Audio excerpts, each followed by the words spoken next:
মাইনুদ্দিন ভাই হ্যাঁ এই যে গরজা মাইজস্য ও কি আমার চাইতে বয়সে সিনিয়র বলেন? হ্যাঁ অবশ্যই সিনিয়র, সে তো আমারও সিনিয়র। দাঁড়বে বিলেট দিয়ে দিলাম বাজা মাছের পাইলে আমনে কি বেটা তুই কি আমার চাইতে সিনিয়র? ওকে এ সামান্য তুই আমার তুই তুই কথা কও, আসলে তুই তো চরম বেয়াদব। আমি চরম বেদব? হ্যাঁ অবশ্যই বেয়াদব। চরম বেদব না বিশ্ব বেদব ভাই এরবার বুঝলি। এ সামান্য এ খারাপ তা বেটা বেয়াদব জানো কোথা?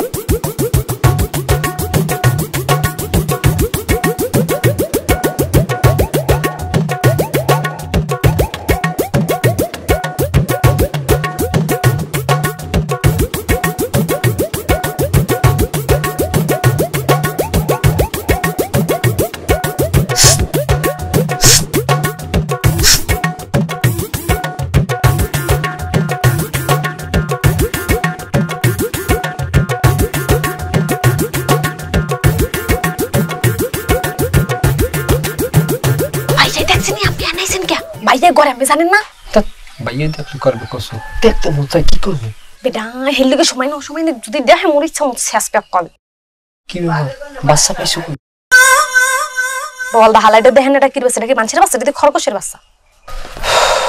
লাইলি তোর কি মনে চায় না এই যে তুই খরগোশের বাচ্চা লইয়া আম করতে আছে, অথচ তুই আমারে একটু সুযোগ দে, তোর বাচ্চা তুই আর কয়টা লইয়া আসবি, তোর বাচ্চা মানুষে লইয়া আসবে। আমি লজ্জা সরম কিছু নেই কথা কয় আমি কেমন হ্যাঁ এ শাশুড়া তুই আনে সাউকি না ভাই আমি না ভাই এ তোর আনে কাম কি তুই আনে সাউকি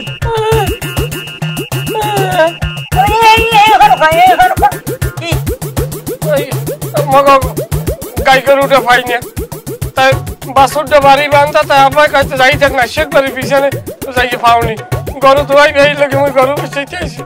কি সুন্দর একটা কথা উনি হাজাইয়া তুই পর কইছে এ শয়তানটা এ তুই বাড়ি গরু হইছে মগ বাড়ি দোকারাই তোর জনমের গরু বিছাই না কালে ছুটাই দিমু তুই আইলে একটু খারাই জনমের বসা গাইল বিছাই নিয়ে আইতেছি এ কেসু কই এ পুরাটা যদি আরে ভাগ গেলাম আমি